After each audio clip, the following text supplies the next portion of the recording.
Hello, guys. Hello, beautiful people. Good morning, good afternoon, good evening, whatever the time is over there. Welcome back to my YouTube channel. Ta-da. If you just stumbled on this channel for the first time, you're highly welcome. This is Jessica West 224's channel on the streets of YouTube. You may want to consider smashing the red subscribe button, liking the video, commenting, and sharing. God bless you, real good. And if you're a returning subscriber, of course, you guys know I love you all already. So you guys know I'm the number one biggest fan of the Philippines, and I've done loads of videos about the Philippines. So today we are heading back again to the Philippines, and we are going to be looking at why the Philippines has so much foreign reserves. I'm just getting to know this, and let's get to know if it's indeed true. And guys, if you're a Filipino in the house, leave for me in the comment section. Let us know if it's true or if it is false. And let's get to watch the video, guys. Tell me what you think about this video in the comment section below. Without much ado, let's head right into the video. Thank you. One of the biggest economic engines of the Philippine economy is largely due to its large foreign reserves. The Philippines, according to the latest World Bank data published for the year 2021, has shown that the country has about 108 billion US dollars in total reserves. At this size, it makes the Philippines one of the largest in the entire Asian continent. However, at the same time, this figure is often the center of several debates. On the one hand, people claim that it is very low, and they would go on to compare this figure to countries like Japan or China. But if we even take a look closer at its neighboring bloc known as Southeast Asia, countries like Malaysia, Thailand, and Indonesia have higher reserves than the Philippines. Thailand, for instance, even has over $246 billion in foreign reserves, which is more than double that of the Philippines. However, despite being a lagging country, as some have stated, there are still arguments that go into play while the Philippines has an adequate amount of foreign reserves, which are vastly underappreciated.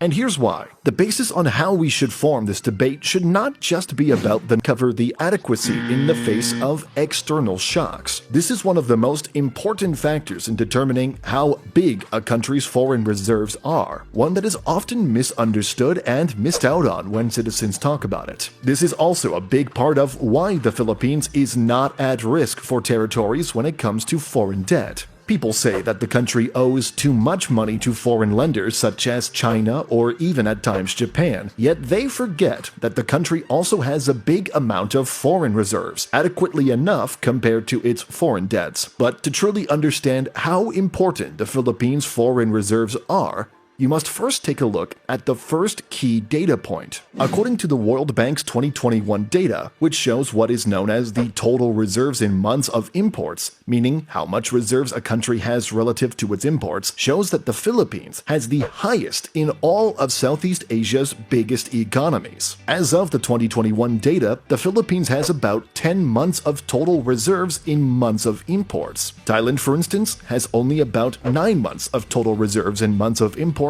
whereas even Vietnam only had 4 months. This is also a necessary data point that showcases how much the Philippines can absorb in the case of a downturn. For instance, we have seen several commodity shocks in recent months where oil and gas had seen prices skyrocket. This has caused a strain on Philippine importation, but it was adequately met due to considerable foreign reserves. Furthermore, imports aside, another key aspect that shows how robust the country's foreign reserves are is due to external debt. The dataset of the World Bank, which calculates the total reserves as a percentage of external debt, is the second factor here. Because foreign reserves are also what is being used to pay the external debt. You borrow in US dollars, you pay in US dollars. The risks here are likely disastrous. Foreign debt has crumbled several economies globally. The Philippines crisis in the early 1980s was even a historical case related to its foreign debt. Therefore, the need to have larger foreign reserves over its external debt is necessary. As of 2021, the Philippines has about 102.2% of total reserves as a percentage of external debt, higher than both Vietnam and Indonesia and only behind Thailand.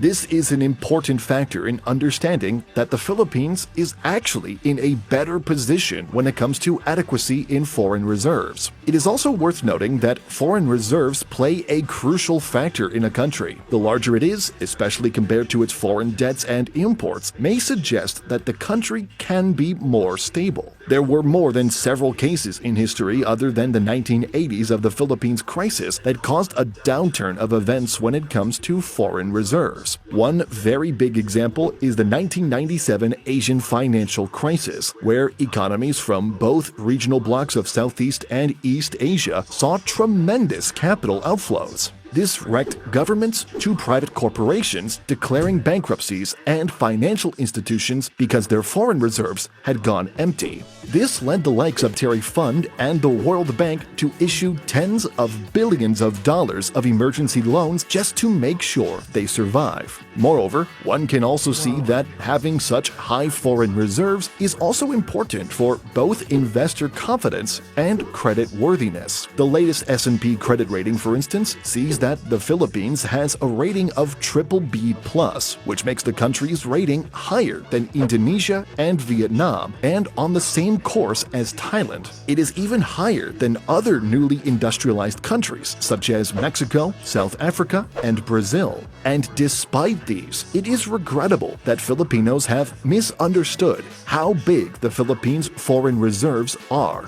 A big misconception related to the country's foreign reserves is about the Philippine trade industry. Many people know that it is a disaster. The Philippines imports more than it exports. For context, in 2022, the Philippines had a trade deficit of more than 50 billion US dollars. This suggests that the Philippines imported more goods than it exported, which is a bad sign indeed. However, it is also worth noting that despite the country's bad trade deficit, which is not limited to 2022 alone but has occurred several times in the past decades, still saw the overall balance of payment, which is a concept that calculates the inflow and outflow of money, is overall positive. That is why the Philippines, even despite having a trade deficit of billions of dollars, has still seen a continued increase in foreign reserves. There are big players in the entire balance of payment industry of the Philippines that have helped push the country's overall foreign reserves accumulation. Factors are all but forgotten, as most people often only focus on merchandise trade. For instance, the Philippines is a big player in the entire business process outsourcing hub. The Philippines, even though it imports more goods than exports, actually exports more services than imports.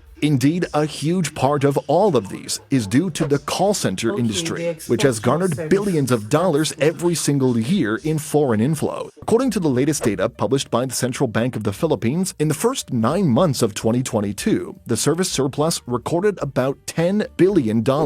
Not enough to, of course, cover the big deficit in merchandise trade, but it is a big factor on top of another big factor. The other factor in helping the balance of payment is through the recipients of overseas Filipino remittances, which as of 2021 are estimated to be $36.1 billion. Other factors are also at play in the industry other than OFW and BPOs. We can also say, and be thankful for, the prudent monetary policy adopted by the Central Bank of the Philippines. This policy has helped manage capital flows and eventually the buildup of foreign reserves. This is likewise a huge part when we talk about the entire foreign reserves of the Philippines. These factors, from service exports to overseas Filipino workers' remittances, have helped not only alleviate the burden of having a big merchandise trade deficit, but also help increase the overall foreign reserves of the Philippines to where it is today, at a level that has arguably made the country's overall economic positioning to external shocks safer. But this is not to claim that the Philippines should focus on where it is today. Of course, the Philippines must fix its merchandise deficit. It cannot solely rely on services and remittances forever. But it is a video that states that despite most people's claim that the Philippines is in a terrible position due to its lack of exports, is entirely a one-sided view and must take into consideration the fact that there are also other factors playing within the Philippine economic landscape. And finally, while these data points from the World Bank show that the Philippines is indeed ahead against most of its Southeast Asian peers when it comes to external shocks, it is also not limited to its neighboring bloc And the Philippines alone. are still ahead of Comparatively, their the peers. Philippines, That's a as of good plus 2021, has a for the higher level than Philippines. other newly industrialized countries such as Mexico, Turkey, South Africa, and even a developed country such as South Korea. Likewise, this video is also not to claim that the Philippines has a higher foreign reserve, but to stress the importance of being safer from external shocks. But anyway, do let us know what you think. Why do Safer you from think the external Philippines has a higher shocks. foreign reserve? Or let us know why you think we are wrong and why the Philippines are actually in a bad position. Thanks for watching. Thanks for watching. Guys, that was quite revealing. I love the fact that I got to know about these things as I'm not in the Philippines and I really don't know much about them. So guys, Philippines, let me know in the comment section, all the Filipinos in my house, in my channel, let me know if this is true. And he said if it's wrong, feel free to disagree. But guys, please, when you want to disagree in my comment section below, disagree politely and appropriately. Quits, desist from the use of inappropriate words, please. Thank you. So guys, with this, I've come to the end of this video. Tell me what you think about this video in the comment section below. Let me know your thoughts, your reactions in the comment section below. And guys, I will see you in my subsequent video coming up shortly after this one. Stay blessed. Jesus loves you. Stay subscribed. And guys, I have my love sign that has the dollar sign in between. That's the super thanks. Super thanks me, support my channel grow, and I'll see you in my next video. From me to you, kisses. I love you guys. Bye bye.